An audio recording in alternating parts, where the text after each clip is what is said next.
拉格为何能让伊姆畏惧？被吴老星称为世界最凶恶的罪犯，绝不是像路飞一样拥有蒙奇家族的光环，而是靠着堪称神级的4种逆天能力。第一种就是超级强悍的体术，龙从小就跟着卡普一起加入了海军，拿军舰当沙包练拳也是家常便饭，时不时还要吃上一顿爱之铁拳。据说他脸上的龙鳞图案是卡普留下的鞋底。多拉格还创造出了龙爪拳，将体术和霸气相结合，有着威力十分强大的破坏力。萨博就是学会了多拉格的龙爪拳，才能在德雷斯罗萨单手灭杀中将巴斯提尔。其次是龙拥有一颗天灾级别的恶魔果实，虽然它的果实名称还没有公布，从剧情中不难确定那就是风暴果实。在罗格镇救路飞的时候，展示过操控风雨雷电的能力。还有革命军的每一位成员都穿着披风戴护目镜，这2件装备都有很好的防风效果。尾田还曾说过，自然界中最强的3种灾害，分别是火山喷发、地震和飓风过境，正好对应着海贼王中的3个恶魔果实。火山喷发是赤犬所吃的岩浆果实，地震是能毁灭世界的超人系阵阵果实，不出意外，飓风过境就是多拉格的风暴果实。龙的第3种能力就是霸王色霸气。当年路飞在马林范多救下艾斯的时候，卡普直接来了一句，果然是与生俱来的力量，明显是证实了多拉格也有霸王色。不出意外，也掌握了最顶级的缠绕攻击。霸王色还有驱散果实的能力的毒。香克斯在和之国释放超远霸气，直接把变成森林人的绿牛打回原形。还有艾米特释放乔伊波伊封存的霸王色，也将吴老星从怪物形态打回成普通人。多拉格作为革命军的最高领导者，战斗力等同最强的海军和最强的海贼，霸王色能比肩香克斯也说不定。多拉格最后一项技能是他的人格魅力，和路飞一样能让同伴无比忠诚。革命军的每一位成员都很听龙的话，而且这群人的战斗力也很强。东南西北中5位军队长能比肩大将，还有被称为炎帝的萨博，甚至有4皇级别。果实霸气和体术都是最顶尖的多拉格，外加一群战斗力强悍的追随者，也难怪他能被吴老星称为世界头号罪犯。海贼王即将进入最终篇章，依旧有5个恶魔果实未公开名字。第一个当然是革命军首领多拉格的恶魔果实。当年他在罗格镇登场，天空乌云密布，下起暴雨，还伴随着电闪雷鸣。就在路飞被巴基处刑时，多拉格操控闪电命中巴基，也救了路飞一命。在帮助路飞逃跑时，多拉格制造出超强的狂风，岩石都无法抵御。不难得出多拉格所吃的恶魔果实拥有操控风雨雷电的能力。有细心的海米发现，革命军的所有人都戴着防风眼镜，因此推断出多拉格很可能吃了自然系风暴果实。从凯多能制造狂风雷电来看，多拉格也可能吃了特别的幻兽种果实。第2个波尼的恶魔果实，他在香波地群岛登场时，能将自己变成小女孩，也能将海军变成老头和小孩，并且让他们拥有对应年龄的身体机能。不难确定波尼吃了超人系果实，具体能力就是改变人的年龄，对战斗力的提升并不大。遇到霸气强大的敌人，等同没吃恶魔果实，也难怪黑胡子嫌弃波尼的战斗力弱，只愿意让他做自己的压寨夫人。第3个是怪僧乌尔基的果实，能将自身受到的伤害转化为力量和体积，受到的伤害越大，身体巨大化和力量的增加也就会越大。从乌尔基被黄猿重伤来看，吸收伤害应该有上限，达到一定限度也会丧命。对战和平主义者时，乌尔基嘴里念叨着因果报应，难道说他吃了因果果实？这颗果实对他的实力提升很大，拿1亿多的赏金击败过赏金6亿的第4将星。第4个是革命军北军副队长吉隆的果实，他出场时嘴里在吃着望远镜，具体能力目前还不好判断，应该也属于超人系的一种。从吉隆强悍的外形来看，他的果实应该不简单。瓦尔波所吃的吞果实与吉隆的能力差不多，不过瓦尔波能吞的东西大，制造出来的事物也多，很有可能是吉隆所吃果实的上级果实。第5个是拉斐特的恶魔果实，作为难美的最终对手，拉斐特从出场开始就表现得特别神秘，一个人闯入海军基地玛丽乔亚，还敢当着战国和七武海的面出来说话。陪同黑胡子闯入推进城时，拉斐特身后长出一双翅膀，能在空中飞行，还有催眠能力，让敌人按照自己的命令做事情。暂不确定催眠能力来自恶魔果实，不出意外，拉斐特也是吃了某种动物系恶魔果实，应该还有其他特殊的能力。击败炎灾进登基地狱之王的索隆，距离世界第1件豪鹰眼居然还差3种技能。当年在东海遇到鹰眼，索隆略显无知的上前挑战，结果被狠狠虐了一顿。不过索隆作为剑士的气魄被鹰眼认可，允诺索隆在世界最强的位置等他。顶上战争完结后，索隆为了变得更强，向鹰眼拜师学习剑术。在2年的修行中，索隆失去一只左眼，也获得了深不见底的战斗力。来到和之国，索隆归还黑刀秋水，取而代之的是玉田生前的佩刀研磨。妖刀研磨能擅自释放使用者的霸气，等同让索隆掌握了武装色高阶用法流鹰，即便身上30多处骨头断裂，也能使用9刀流最强技能给凯多留下一道伤疤。对战最强大看板炎灾镜，索隆在绝境中觉醒霸王色，击败炎灾镜登顶地狱之王。此时索隆的赏金达到11亿1100万贝里，相比鹰眼的35亿9千万差距还很大。在战斗力方面，索隆与鹰眼依旧不在一个级别。至少差距了3种核心技能。第一种是霸王色缠绕攻击，索隆是觉醒了霸王色。从与镜的战斗来看，并没有掌握霸王色缠绕攻击，鹰眼是否拥有霸王色，也没有准确公布出来。不过鹰眼作为世界最强剑豪，赏金已经达到了4皇级别，外加他能与香克斯一较高下，显然可以说鹰眼拥有霸王色缠绕攻击。凯多对路飞说过，只有极少数人能掌握霸王色缠绕攻击，索隆会是其中一位吗？第二种是自己打造一把黑刀，索隆虽然拥有3把配刀，但在品阶上比鹰眼差很多。鹰眼的配刀叶不仅是一把黑刀，还是一把无上大快刀。索隆只要打造出一把黑刀，才能在装备上与鹰眼有一较高下之力。不过索隆已经掌握了打造黑刀的方法，拥有属于自己的黑刀只是时间问题。刀的品阶不是固定的，随着索隆战斗力的提升，将3把刀提升到无上大快刀行列也不是没有可能。第三种是随意挥砍的剑术，索隆跟着鹰眼学习2年，对剑术的提升确实很大。在德岛对战明哥的手下皮卡，劈开巨大石像的操作让众多强者感到震惊。在和之国对战超新星阿普，索隆也是手起刀落，一招一刀流秒杀对方。不过在劈砍藤虎召唤的陨石时，索隆只能达到将陨石劈成2半的程度。鹰眼只是单手拿刀，随意挥砍几下就能将陨石切成无数个碎片。索隆何时能达到随意挥砍陨石的程度，才有机会成为世界最强剑豪？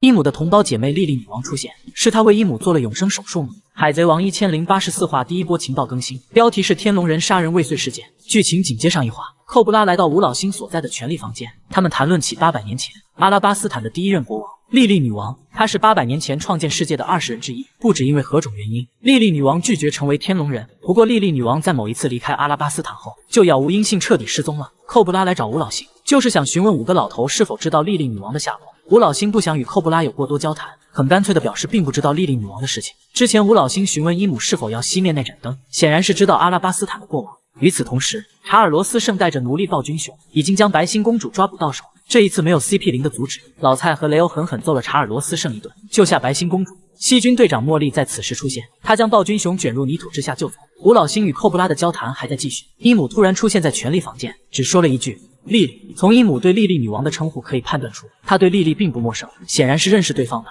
不难判断出，伊姆确定在800年前已经存在，经历过那场20人创立世界的战争。莉莉女王到底去了哪里？伊姆应该是最清楚的人，无外乎4个方向。第一个，伊姆就是莉莉，这种说法显然不准确。莉莉既然放弃成为天龙人，为何还要偷偷回到玛丽乔亚呢？多此一举的事情完全没有必要。第二个，莉莉是手术果实能力者，她离开阿拉巴斯坦后消失，很可能是伊姆逼她为自己做了永生手术。阿拉巴斯坦被吴老星称为叛徒，却一直没有被铲除，或许是莉莉与伊姆之间做了约定，为伊姆做永生手术，放阿拉巴斯坦一条生路。第三个，莉莉女王没有死，她来到无风带建立了女儿国，改名字为亚马逊莉莉，好像很合理，又好像没有丝毫关系。第四个，莉莉是伊姆的同胞姐妹，从伊姆称呼莉莉女王为莉莉来看，话语中透露着一股亲切感，表明2人的关系非常的近。上一话中，多拉格说寇布拉是一名人君，应该是接受了莉莉女王对待民众的礼仪。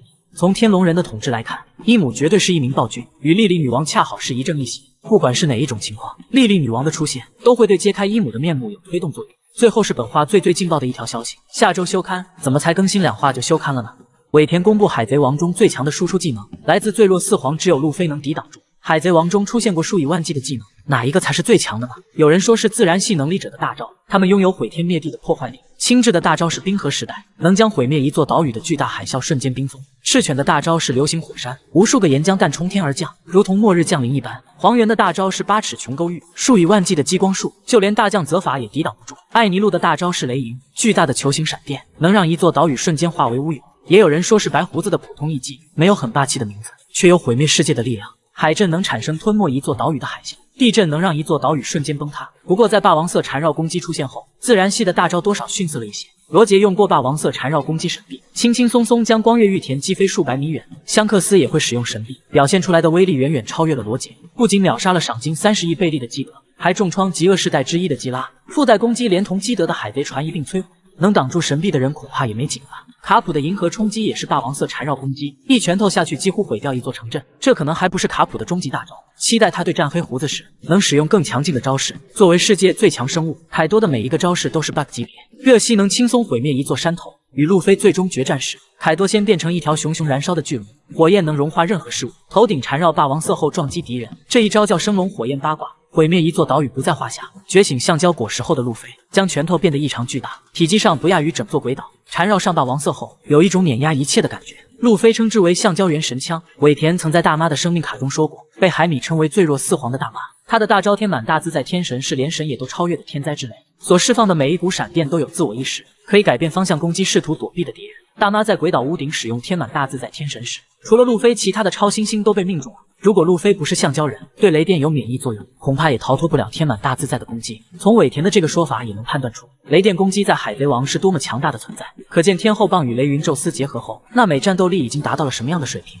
革命军核心战力成员的实力排名，萨博比自然系觉醒者的实力弱一些，第8到20名是5位副军队长。在海贼王漫画1082话中，革命军东南西北中5位副军队长登场，并没有战斗画面，也判断不出他们的战斗力强弱。其中伟大航路的副军队长闪电在海底监狱登场，是简歼果实能力者，与麦哲伦的战斗没有公开。从闪电濒临死亡的状态来看，应该是被秒杀了。其他几位副军队长的战斗力也应该和闪电差不多有普通海军中将的水准。第6到第7名是贝蒂和林德伯格2位军队长。贝蒂和林德伯格在露露西亚王国登场，对战桃胡子时有过出手。从表现上看，2位队长都没用全力，像是战场的辅助者，谁强谁弱不好区分。第5名是伟大航路军队长伊万科夫，他在路飞闯入推进城时出场，与准大将级别的麦哲伦交战，几乎是完败。在顶上战争与赤犬也有过交手，双方的战斗力也不在一个级别，可见伊万科夫的实力应该达不到准大将级别。第4名是西军队长莫里，他是一位巨人族，吃下了超人系推推果实，在100年前就是有名的大海贼，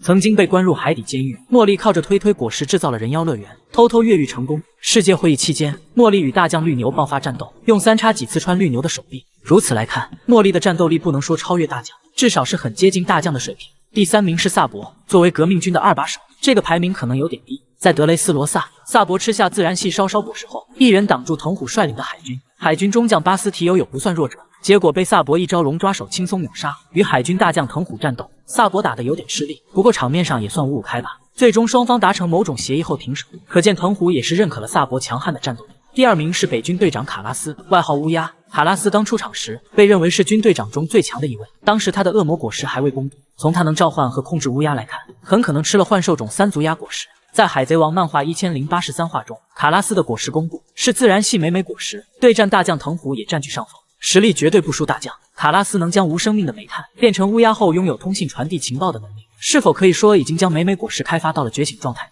第1名是多拉格，作为革命军的首领，多拉格的实力一直是谜。在罗格镇的时候，多拉格展示过操控风与雷电的能力，具体吃了什么恶魔果实还不好说，但有一点可以肯定，他的战斗力绝对在4皇级别。他叫波鲁萨利诺，代号黄猿，一副吊儿郎当猥琐大叔的模样。当年在香波地群岛登场，黄猿嘴上说着好可怕，却展示出碾压级别的实力，堪称史上最强的一届超新星，被他当成小卡拉米狠狠虐了一顿。与老年雷利战斗，黄猿也没让对方占到便宜，自己的脸颊被划伤，也打得雷利气喘吁吁，不能去支援草帽团。顶上战争开打后，黄猿的表现非常活跃，主动攻击世界最强男人白胡子。8尺琼沟玉被不死鸟马尔科全部挡下后，自己也挨了对方一脚，顺带把自家的墙也拆了。见到路飞被2位海军中将轮番殴打，黄猿立马冲了过去，朝着路飞就是一脚，将他踢到白胡子的手中。当马尔科因白胡子分心时，黄猿射出2道激光，协同鬼蜘蛛才打赢对方。整场战斗下来，黄老爷子可谓衣服未脏，轻松惬意地混了一波工资。对战昔日的恩师泽法，是黄猿打得最认真的一场战斗，带着一群海军中将，亲手送走了前海军大将，也暴露出太依赖果实能力的弱点。在剧场版狂热行动中，路飞击败巴雷特之后，连同超新星们一起逃离。黄猿甩出一道8尺琼沟玉拦截，结果被萨博一记火拳完美挡了下来。见到对手是革命军的2把手，黄猿也很识趣，没有继续攻击草帽团。还有在剧场版红发歌姬中，吴老星派遣黄猿与藤虎去抓捕歌姬乌塔，见到红发海贼团在场，黄猿也没有害怕，使用大招8尺琼沟玉攻击，不仅被香克斯轻松挡下，还被香克斯瞬移到身边，用剑指着喉咙。但凡黄猿敢多动一下，愤怒的香克斯一定会拿走他的脑袋。在世界会议期间，4皇大妈主动给凯多打电话，表示要取下路飞的脑袋。黄猿得知此事后，主动向赤犬要求出差，去和之国一趟看看怎么回事。赤犬以和之国存在实力强大的武士为理由，没有让黄猿去和之国摸鱼。和之国一直是锁国状态，几百年来只有光月玉田一个人出海展示过战斗力。在白胡子的船上时，玉田就以强大的实力经常登上报纸的头条。赤犬应该是根据光月玉田的表现来判断和之国武士的战斗力强弱，从此也能看出来，在赤犬的心目中，黄猿的实力还不能超过玉田，贸然前往和之国很可能会有生命危险。后来绿牛去和之国时，赤犬也让他不要招惹武士和草帽团，也说明赤犬认定了，即便是海军大将，也不能小瞧和之国的武士。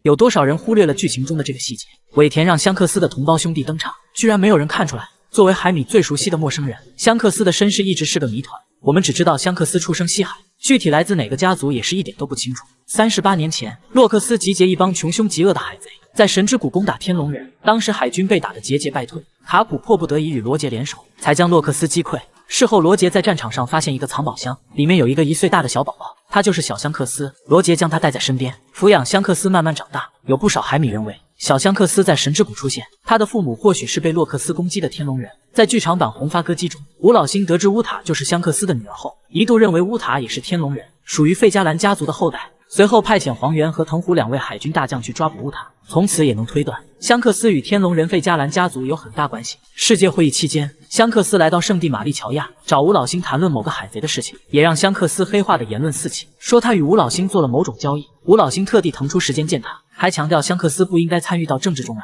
随后，在伊姆的花枝房间里，路飞和黑胡子的照片被剑砍碎，这很容易让人觉得香克斯与吴老星谈论的海贼不是黑胡子就是路飞。其实这种推测一点也不合理。如果谈论的那个海贼是黑胡子，难道说香克斯找黑胡子的弱点，让吴老星出手去解决掉黑胡子吗？这显然不符合红发海贼团的战斗力。打黑胡子海贼团根本不用其他人帮忙。如果说谈论的海贼是路飞，香克斯是告诉吴老星不要动路飞吗？这也不合理。和之国篇开始后，福兹福暴露多年前香克斯从他手中抢走了橡胶果实。在路飞觉醒后，我们才知道橡胶果实是传说果实，另一个名字是幻兽种尼卡果实。因此也有海米说香克斯找吴老星谈论的海贼是福兹福，其实也不合理。吴老星也说了，尼卡果实不在图鉴上，香克斯也不知道橡胶果实是传说果实。在海贼王1083话中，伊姆的最终底牌神之骑士团登场，个个都是顶级强者，其中有一个人的剪影与香克斯很像，有不少人觉得香克斯就是神之骑士团成员。有没有一种可能，当初见吴老星的人就是这位神之骑士团的人？他与5个老头谈论的海贼正是自己的同胞兄弟香克斯。神之骑士团的任务是稳定天龙人的统治，吴老星才说他不应该参到政治中来。还有一个细节，见吴老星的香克斯只露出了右脸，并没有展示出左眼的3到8，是否可以说香克斯应该是天龙人费加兰家族的后代？面见吴老星的人就是他的同胞弟弟。天龙人为何能统治世界800年？答案就是太强。伊姆手下的5个战力输出团队已经全部公开，即便龙与路飞联手也很难推翻天龙人的统治。第一战力输出就是海军，从顶上战争也能看出，海军不仅拥有顶级强者，还拥有数不清的精锐。中将级别的强者有10几人，也是海军的中坚力量，都能自由操控武装色霸气。大将级别的强者也很多，3位海军大将个个都拥有毁天灭地的果实能力，还有桃兔和茶豚。职位虽然是中将，却拥有随时顶替大将的资格。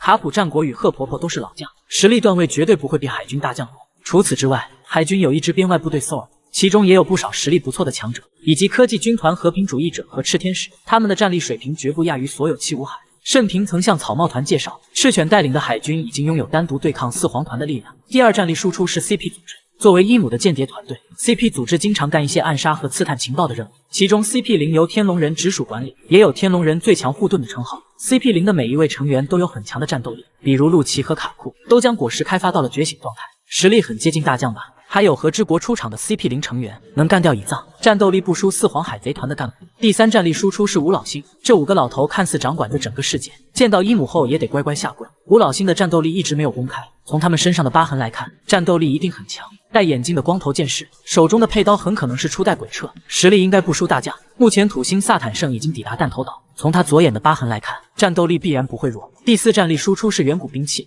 ，3大远古兵器之中，海王和冥王的位置已经确定，天王是什么还没有明确答案。从毁灭露露西亚王国的场景来看，伊姆很可能出动了远古兵器天王，不计其数的激光束瞬间摧毁一座岛屿。作为世界的统治者，伊姆拥有远古兵器天王也非常合理。第5战力输出是神之骑士团，在海贼王1083话的中，多拉格说道，神之骑士团出动，代表着战斗真正开始。神之骑士团一共有9个人，具体的战斗力目前还不能确定。作为伊姆的最后王牌，用来捍卫天龙人的统治地位，他们的战斗力必定很强。总结来看，伊姆手下的战力团队加起来，不是革命军现在能匹敌的。如果路飞与龙父子联手，说不定还有一些机会能将天龙人的统治推翻。尾田公开革命军5位队长中最强的2人，一人单挑大将绿牛并打伤对方，另一人在藤虎的额头留下伤疤。革命军为何让吴老星感到畏惧？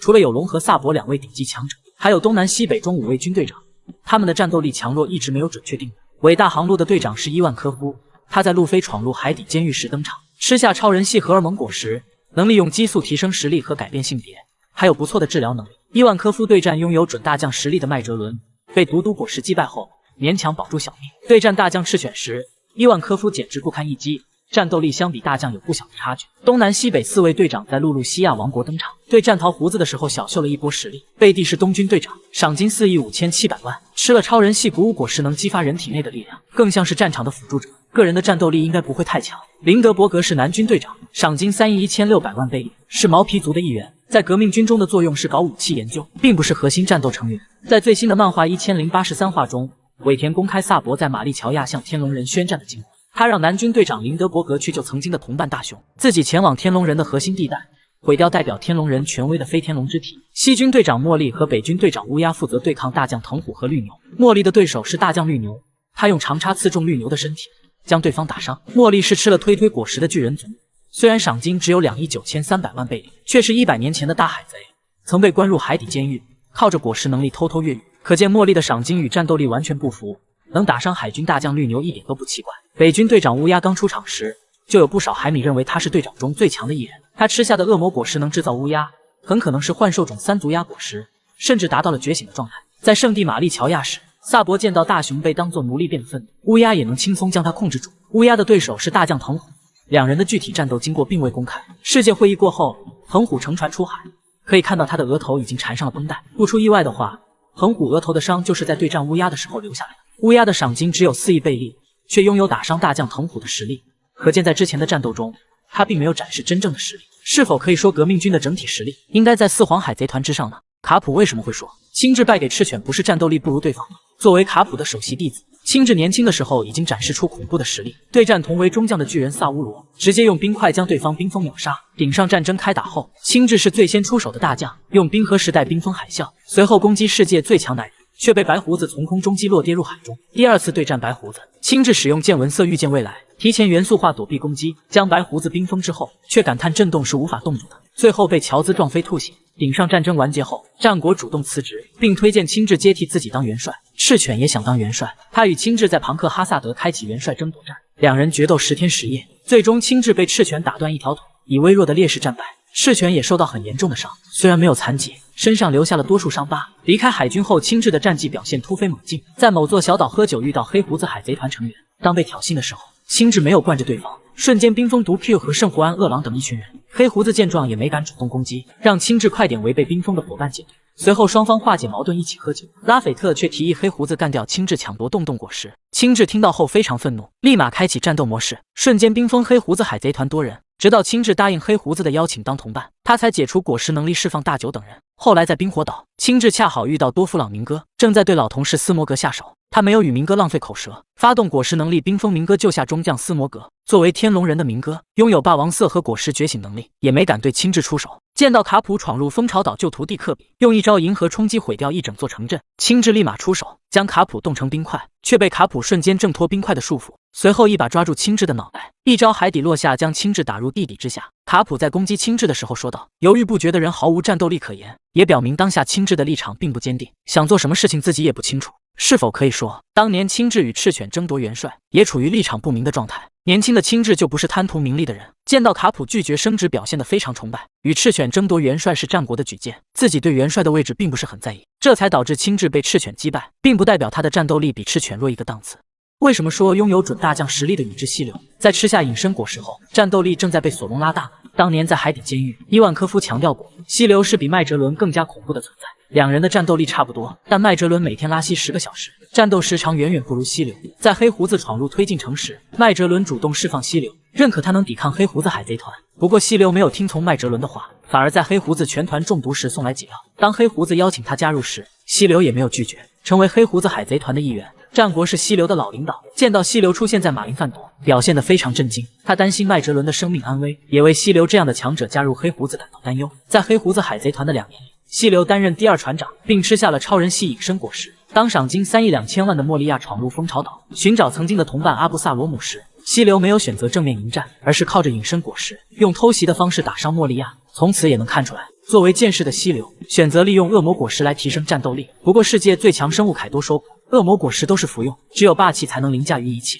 罗在对战黑胡子海贼团时也证明过，被毒 Q 用病果实变成女人后，罗靠着强大的霸气将病毒驱散，重新变回原本的模样。与黑胡子战斗前期，罗一度处于优势，只使用阵阵果实的黑胡子被揍了一顿，直到黑胡子使用暗暗果实战斗后，罗才被黑胡子击败。卡普去蜂巢岛时，也证明了霸气能凌驾于一切，一招银河冲击毁掉一个城镇，与大将亲自战斗。卡普使用霸气让对方不能元素化，用海底坠落秒杀对方。如此来看，溪流所吃的透明果实，在对战索隆的时候不会起到任何作用。跟着鹰眼学习2年，索隆除了学习剑术，还学会了强大的武装色霸气。在德岛对战明哥手下皮卡时展示过武装色霸气碾压对方获胜。进入和之国后，索隆靠着换刀提升了一波战斗力，用黑刀秋水换来妖刀炎魔。作为玉田的配刀，炎魔能释放霸气，这会让索隆的武装色霸气修炼更进一步。对战赏金13亿9千万的炎灾境时，索隆在绝境中觉醒霸王色霸气，斩断尽的一条翅膀，登基地狱之王。此时索隆的赏金也达到11亿1100万贝里。从此也能看出，索隆提升战斗力主要依靠剑术和霸气修炼的方式，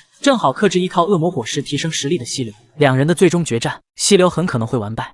赤犬评价大将绿牛的战斗力，能打赢一起加入海军的大将藤虎，与赏金30亿的路飞相比还有很大的差距。当年在德雷斯罗萨，藤虎和明哥抓捕罗的时候，第一次提到绿牛的存在。明哥说绿牛和藤虎一样，通过世界征兵成为海军大将，拥有怪物一样的实力。藤虎立马秀了一波实力，从外太空召唤巨大的陨石，有毁天灭地的气势，这也让海米非常期待绿牛出场，展示他如同藤虎一样恐怖的战斗力。当路飞和武士联盟击败凯多的百兽海贼团后，绿牛来到和之国收拾残局，也展示了自然系森森果实的强大实力。面对百兽海贼团2位大看板镜和奎因，绿牛轻松将他们秒杀。后来与赤鞘九侠对战时，绿牛也是完全优势，用碾压的方式获胜。与大河对战，绿牛的脑袋挨了一棒子，不过还是束缚住了大河的行动。从大河让桃之助寻求路飞帮忙来看，也是认为他与赤鞘九侠完全打不过绿牛。